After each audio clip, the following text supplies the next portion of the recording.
ตุ้งว่าสิตีของเพนถ้าเพ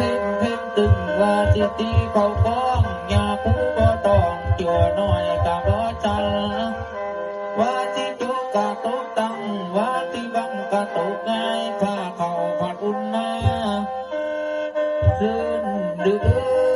กันว่าซื่นดื้อไทยหมูนี้ผู้เป็นพ่อตั้งแก่ตายแม่เจ้าซื่นไทยผู้สูง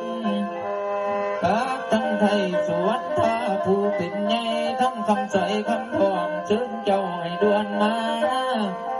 กับทั้งลากาหลงหน่อยอ่อนอำคานั่งอ่อนหน่อยสุนารีลาให้ด่วนมากับทั้งลาจันทาหน่อยอ่อนสวนน้องอ่อนน้อยกินนาลีลาหน้าตาแพงกับทั้งลาพิมพาหน่อยอ่อนปาตุมาอ่อนหน่อยสุมนทาลากาด่วนมากับทั้งพันปีหน่อยมาลีจันหน่อยอ่อนทั้งเกี่ยวอ่อนหน่อยสีดาลาให้ด่วนถึงกับทั้งสินใช้หน่อยปทุมมาหน่อยอ่อนทั้งสายสอยอ่อนหน่อยนั่งลาให้ด่วนมากับทั้งเกี่ยวมานี้หน่อยเหมือนจูนเกี่ยงห้อยซื่นซื่นจะมากินเผาห่วงผ้ามากินป่าห่วงถวยมากินด้วยห่วงวิมากินปีห่วงกาบมากินน้ำขันหน่อยดอกห่วงกันซื้อได้มาเหมือนกลุ่มชุบนมเจ้าเหมือนหมูกันว่ามาเหมือนหมูกลุ่มชุบเท้าเจ้าโมนา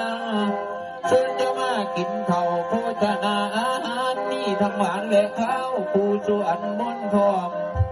มีน้ำของหวานทองข้าวต้มทองพรำมีกล้วยหอมพำทองมีแต่กูสูแนว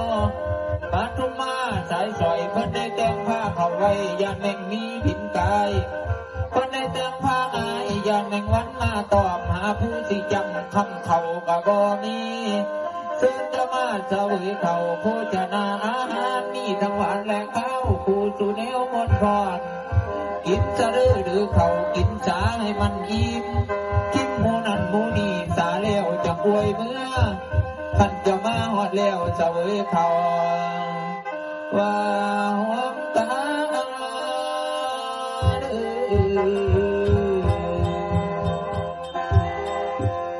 แก่หมอ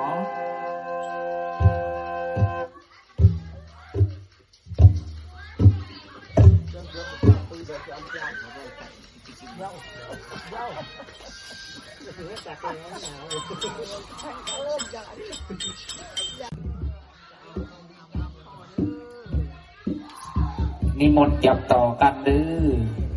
จับต่อกันดื้อก็น้อยปอบต่อกันน้อกินเขาแล้วก็กินน้ำรองคอ